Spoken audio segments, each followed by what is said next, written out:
And we are continuing along with the Dog Thrusday podcast. Great to have you with us. However, you're finding us again, if you're only hearing us through Apple Podcasts, Spotify, Google Podcasts, find the YouTube Roundtable. We are up and rolling with these outstanding male models that are here as part of the Dog Thrusday video roundtable. Gary Segars of the Winning Cures Everything show and podcast. Yes, raise a glass. Good to have you, brother Segars.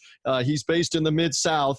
Love he and Chris Giannini with that show and podcast. And my Buffalo Bills sideline brother from another mother, Sal Capaccio, Sal Sports. Raise a glass to Sal in Buffalo, Western New York. How you feeling? I'm good, buddy. How are you guys? Good to be on. We are hanging in there. Gary Segars, all good in the Mid-South. I know Hurricane Laura is like wreaking havoc and headed your way, depending on when they're hearing us, in all seriousness. Hopefully it skirts the Mid-South. I know Texas, Louisiana are going to get some damage. Hopefully everything good, depending on when they're hearing us. Gary, how you feeling, brother? I'm feeling wonderful. So it's nice outside. It's actually like in the upper 70s, which is very uncommon for late August right now. But yeah, I mean, from what I hear on this, we're only supposed to get like half an inch of rain, nothing crazy. Yeah, we'll see what it brings. Who knows? Yeah, not like what's going to happen, obviously, in Texas and Louisiana, and as it moves up in towards the Mid-South. And again, we're in Florida. And Sal, you used to live in Florida. You have to be aware, basically, from about the middle of July until the end of September, that this stuff is part of life. At least you get some warning. I mean, there's tornadoes in other part of the country where you get very little warning, or earthquakes where you get very little warning. In this case, at least you get some warning to evacuate and get out of the way. So the seriousness of that is going on. We're mindful of that. Now we kick around some fun stuff. And I brought both of you guys in here to talk some NFL. Sal, you first. You are intensely, as we see it there in the background, great product placement and promotion in the background, intensely involved with WGR, the Buffalo Bills radio broadcast. Tell me more right now. Now, I do realize you can't reveal strategy. That's the whole new thing from all the NFL teams. But overall, how do the Bills look? How excited are they? They've been in the playoffs a couple of times recently. Tell me what's going on with the Bills. Well, look, the Bills have a lot of expectations this year, high expectations. As you guys know, 2 out of the last 3 years they've made the playoffs. This is year number 4 of the Sean McDermott, Brandon Beane regime, and Sean McDermott just signed a contract extension. It's very rare in Buffalo to see a coach get a contract extension. That's how well he's done here in Buffalo. But really, I mean, Josh Allen in his 3rd year, he made a lot of strides from year 1 to year 2, guys. And I think the team really believes he's going to make strides from year 2 to year 3. And obviously the big addition was Stephon Diggs. And to add Stephon Diggs to this offense with Josh Allen, with John Brown, Cole Beasley, I think the Bills really believe that they can contend to advance even further in the AFC. There's a lot of high expectations in Buffalo. And I think the biggest reason might be because of this whole pandemic. The Bills are one of the best teams to maybe come out of it the best shape because they have such continuity, whereas a lot of teams don't. The same head coach, same offensive coordinator, all 5 returning offensive linemen, 1 injury now, but you get the point. Same defensive coordinator. Everybody's returning, and I think the Bills are going to use that to their advantage in this situation. Very interesting on that with the Buffalo Bills. I should say that Sal is like the unelected mayor of Buffalo. He has a perpetual contract extension in Buffalo for him. Gary Segars, one of the things I want to talk about, let's get right into it. No Tom Brady in New England. And so now the debate with the young quarterbacks, with Allen in Buffalo, Sam Darnold with the Jets, now the combo of Tua and the Fitzmagic guy in Miami, Ryan Fitzpatrick, and whatever New England's going to do, either with Jarrett Stidham or Cam Newton. Very interesting division, and the Bills may be as qualified as anybody to be a front runner in that division. Gary, from a distance, what do you think? Well, Buffalo is in prime position to be able to actually win the division this season for the first time in decades, ages, it feels like.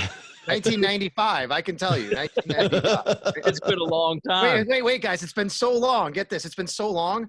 The Colts have won the division more recently than the Bills, and they don't even play in the division anymore. And haven't played in the division about 20 years. Good point. Continue, Gary.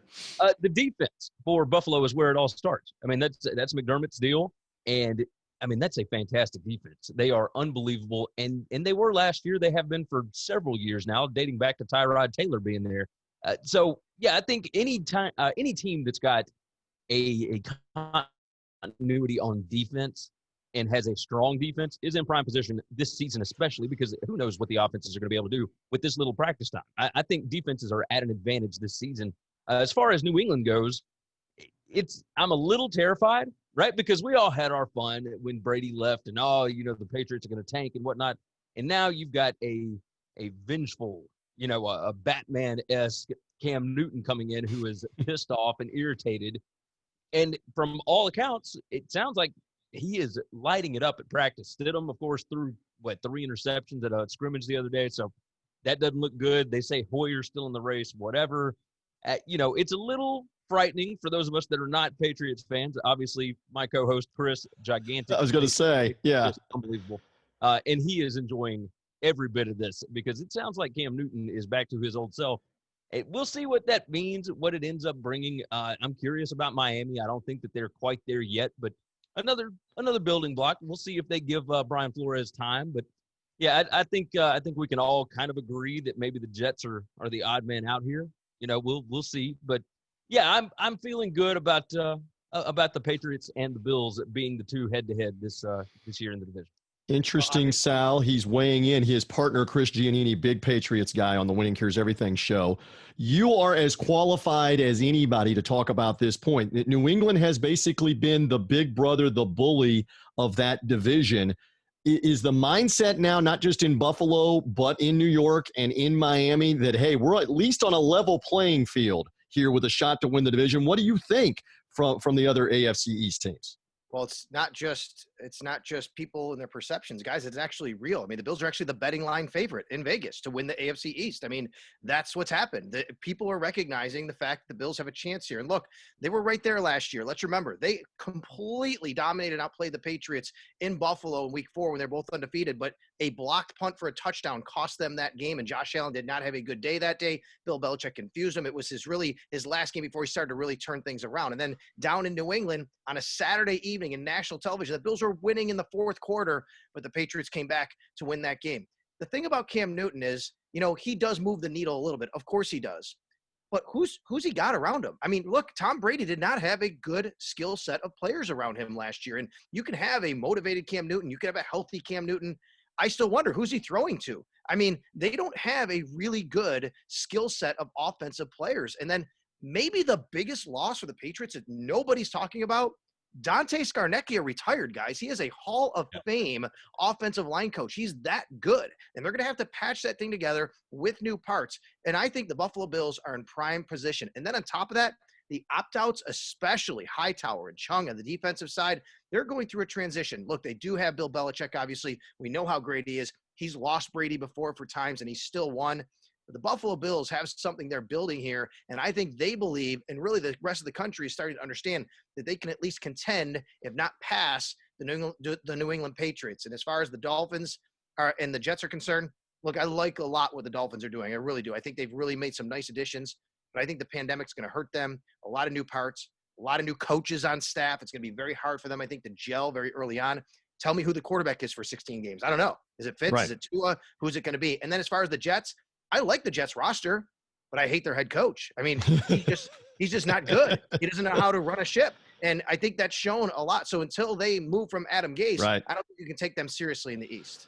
Okay, so the premise of no preseason games, it's the same for everybody. Again, for my Tampa Bay Buccaneers, or again, Sal in Buffalo. Gary, you're in like Tennessee Titan territory. Whether you're talking about the Vegas Raiders, whether you're talking about the Green Bay Packers or the Dallas Cowboys, no one has preseason games. How much of an effect will that have, especially like in the Patriots case where you're trying to get used to Cam Newton, or in the Dolphins case, they're trying to get Tua ready, Brady getting used to his teammates in New England, and on and on. How much do you believe, Gary, right now that will affect things no preseason? I don't think it affects a whole lot as far as team chemistry and whatnot. The past however many years, we've had kind of bad football for the first few weeks of the year anyway. And that's because the guys don't really gel in these games anyway. They don't play for long if they do play at all. I don't think that it will have a massive impact. I think the biggest impact is going to be on trying to figure out your roster. And that's what – I mean, coaches are the ones that really want these preseason games, right? The fans could care less, whatever. The owners, we want ticket money, I guess. Players really don't want to play the games. So you're not really gelling until week 3, week 4 anyway. I don't think it has a massive effect on the season. But, I mean, obviously we'll see. We haven't had this happen before. I'm curious to see what they're going to end up doing. I think some of these teams with the younger players that you're trying to get in, new offensive coordinators, new position coaches, whatever, you might see some issues there. They obviously would like to have that, but you're still going to have practice time. You're still building chemistry inside the locker room, at your facility. I think they're going to be just fine. I don't think it's that big of an impact. And it is worth noting that for most of the 4 preseason games, we all know this, and most of the fans that pay attention to this stuff, you only see the starters about 6 quarters, usually, maybe 7. Out of 16 quarters, you see the starters for not even half of those games. And certainly in the first game and in the fourth game, they barely play, if at all. So it's not like you're missing out on a bunch with the preseason. Another thing that we want to cover, again, Gary Segars, Winning Cures Everything podcast with me. Also, Sal Sports, Sal Capaccio. He's Sal Sports on Twitter. He's a great follow in Buffalo.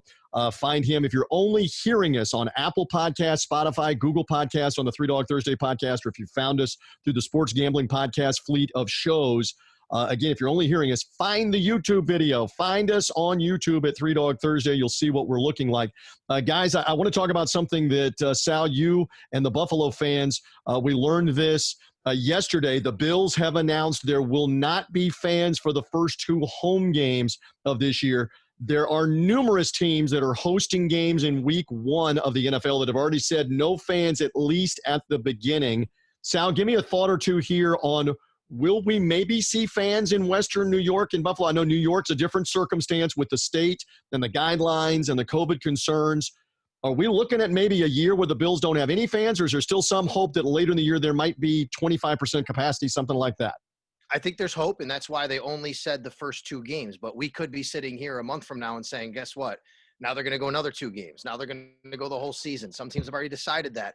But I think that the Bills at least are slow playing it here, and they're going to see where the numbers go. Look, I have family down in Florida, as you know. I used to live down there, TJ. So I'm monitoring the numbers in Florida. I'm monitoring the numbers in Buffalo and Western New York. I'm looking all the time. And I will tell you, as much as New York State, and especially New York City, obviously, was a big hotspot early on, we've done phenomenal here in this state to really do a good job with the numbers, and we're on a good plane right now. It's a little bit of an uptick lately, but that makes you say, okay, well, maybe they can open things up.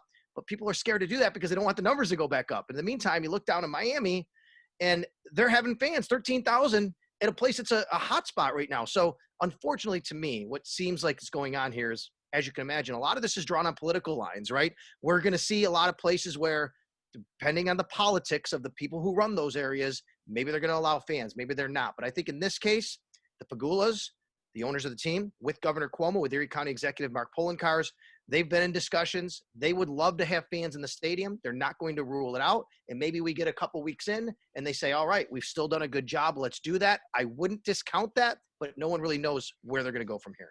It will be weird. There's no doubt. Gary, you and Chris were talking on your show, and I'll plug away here. Find them at winningcureseverything.com and the Winning Cures Show. I'm showing those male models right here on their own show on our screen right now if you're watching us. And you guys were debating earlier this week that the NFL had some false positives come through their central laboratory that they're all using for the tests, for the COVID testing. And numerous teams had false positives, and it's called into question the whole testing thing.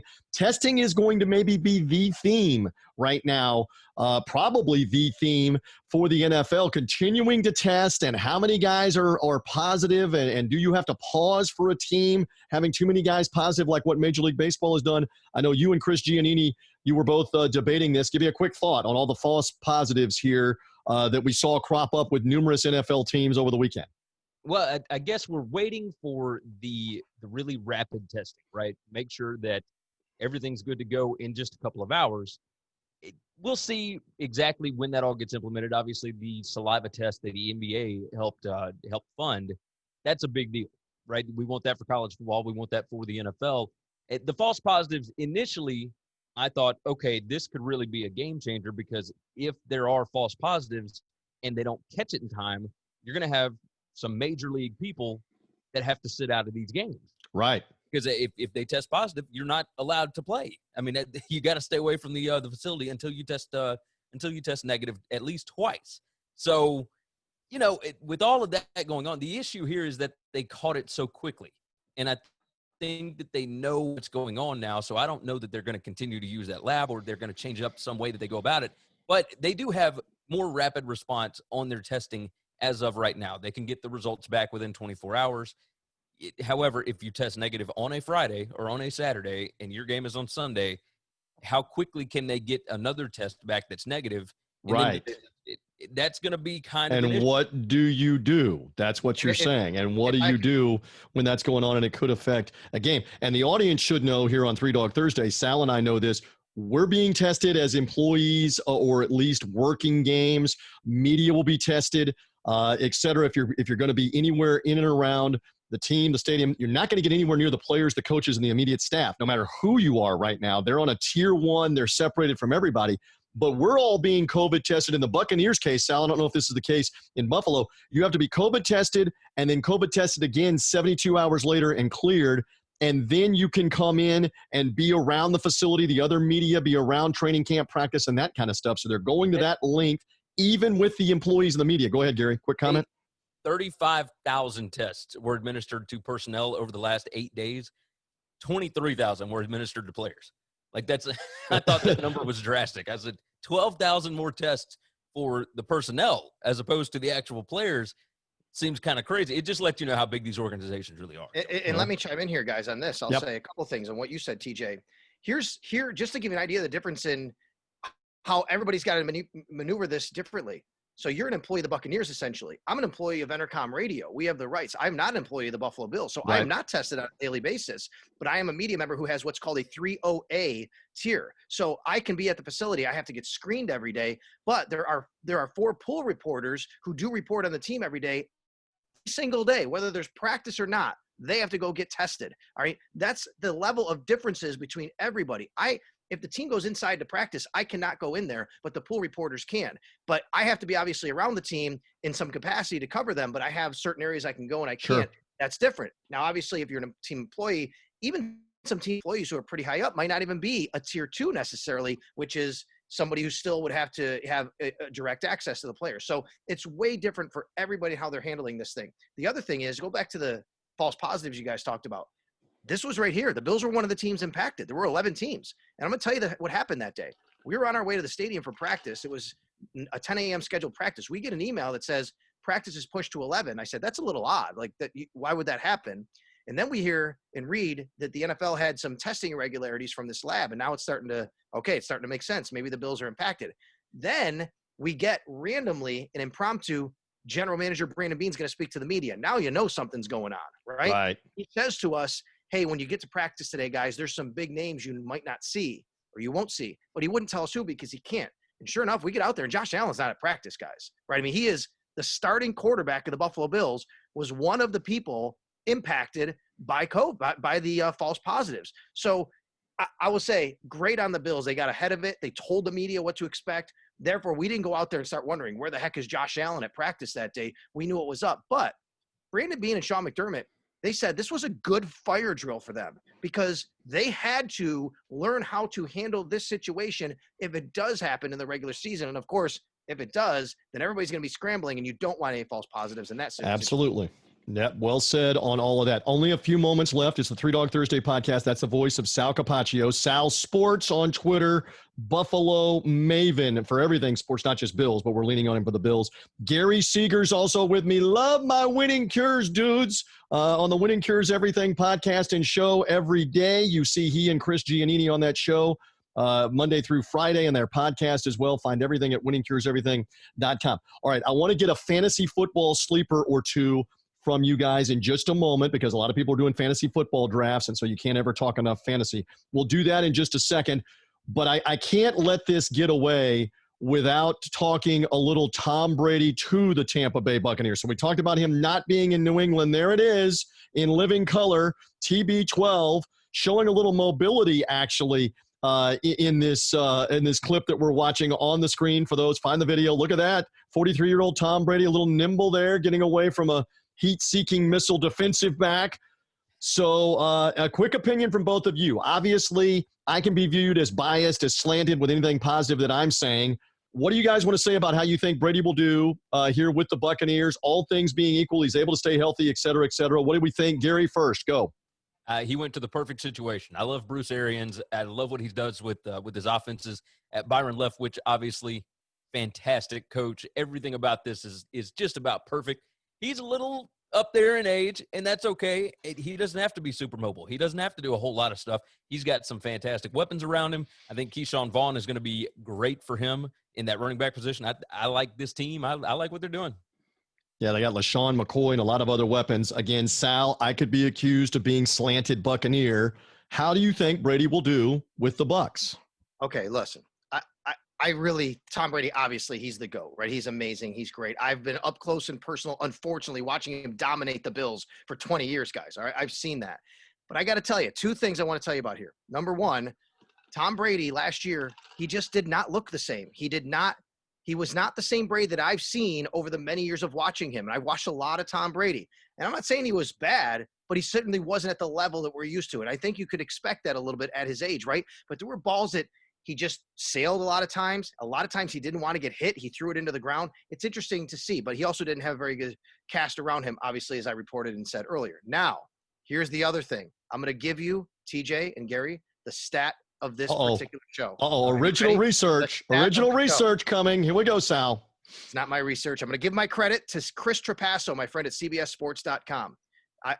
This is an amazing stat. I didn't know this, but it's true. So just so Bucs fans know, in their first years in Bruce Arians' offense, Andrew Luck, Carson Palmer, and Jameis Winston all set career highs in interceptions.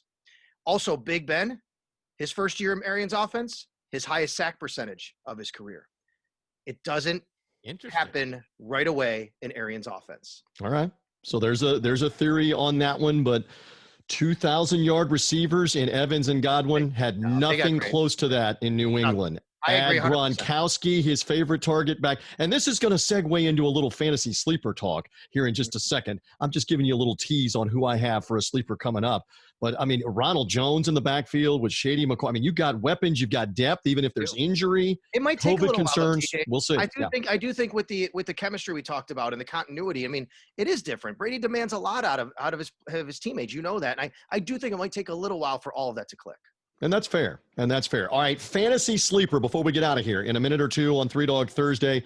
Gary, give me a name that we are not looking at taking, let's say, in the first 3 or 4 rounds, maybe the first 4 or 5 rounds. Everybody knows about taking quarterbacks, receivers, etc., all the big names early. Maybe delve in with a Saquon Barkley or an Ezekiel Elliott at running back early.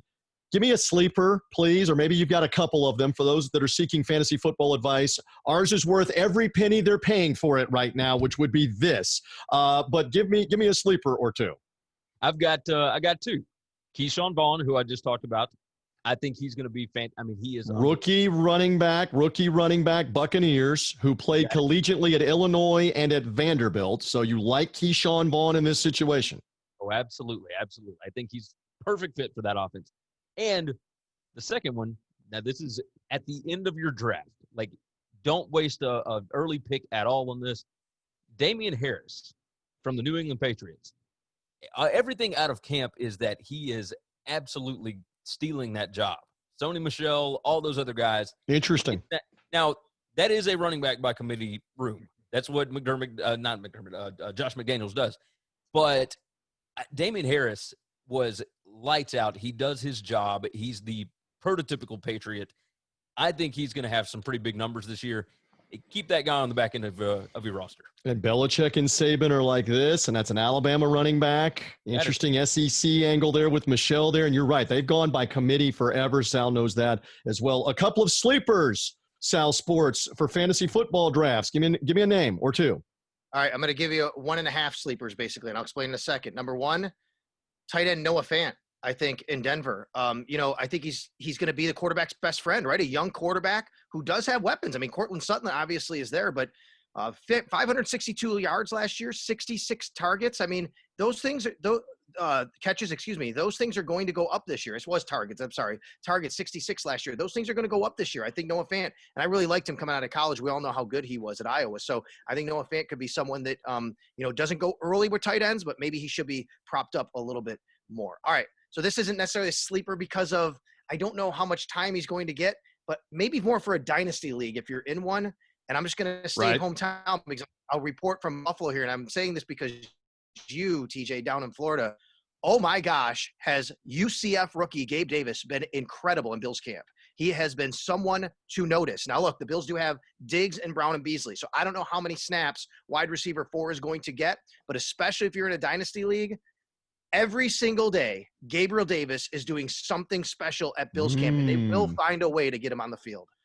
See, this is the juicy stuff when you get the insight here from these guys.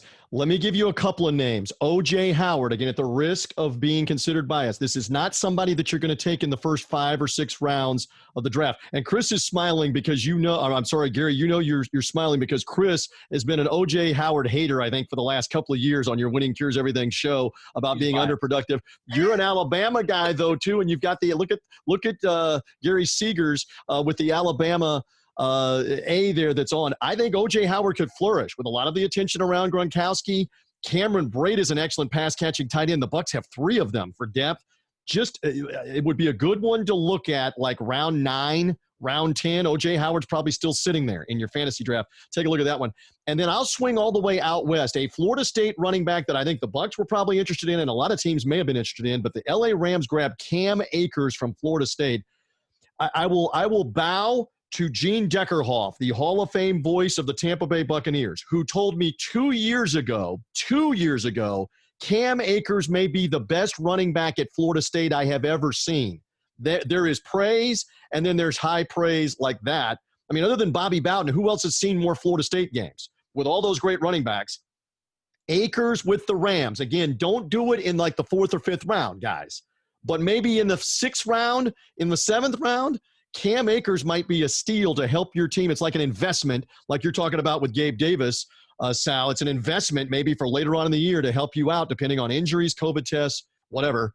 So there's a couple of names. I like all of that. And once again, I repeat, all of our fantasy information was worth everything you just paid for it while we're giving you the sleeper info. Let me let both of these guys plug away. Gary, you first on Winning Cures, how we find you, how we hear you, how we see you. Go.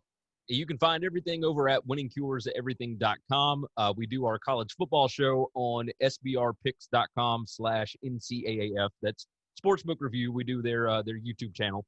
But yeah, winningcureseverything.com. All of our picks, previews, podcasts, videos, social media platforms are all over there. You can find it there, and you can find me at Gary WCE on Twitter.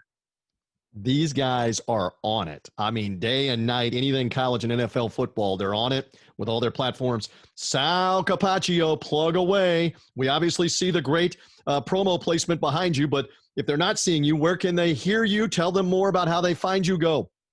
Every single day, WGR 550. You can even say, hey, Alexa, play WGR 550, and she'll bring it up anytime you want. It's really cool. You want to smart it. We got the radio. Wait, Alexa doesn't answer and go, I don't want to play Sal again today. Alexa is not back talking you on Sal. Okay, so that's good. We got the radio.com app as well. You can just kind of open it on your phone, and it opens right up. There you go. WGR. We got lots of ways to hear me, but obviously on Twitter at Sal Sports, lots of different ways. And I always look forward to when the season starts because Mondays 10 to 12, it's called the Extra Point Show, and it's on WGR, and it's one of the most listened to sports talk shows in the country, I guess, as far as ratings and stuff they tell me. So I don't know. That's what they tell me because people just can't get enough Buffalo Bills content the Monday after a game. So that's 10 to 12 every single Monday after the games. Love this man, the unelected mayor of Buffalo. We went around town when the Bucs were playing the Bills about 3 years ago, and everywhere we went, they rolled out the red carpet. The velvet ropes were parting for Sal Sports. Gary Segars gets the same thing in the Mid-South there in the greater Memphis, Tennessee area with the Winning Cures Everything show and podcast. He and Sal Capaccio have been with me on Three Dog Thursday. Boys, thank you. I appreciate all the insight on the NFL, the fantasy football advice, all of it. You guys be well, stay safe, and let's get some football going. Thank you, Sal. Thank you, Gary. Absolutely. Thanks, man. All right, and we thank you for listening to us. Thanks also to Brian Edwards, our handicapper, being on this edition of Three Dog Thursday with all the insight and all the prognostications. Again, subscribe to the show on Apple Podcasts, Spotify, Google Podcasts. Find us on YouTube with the videos of Three Dog Thursday as well with our roundtable. For now, we are done. Get ready for all of the football we hope. Hang in there, everybody, and we'll be with you on Three Dog Thursday. Bye.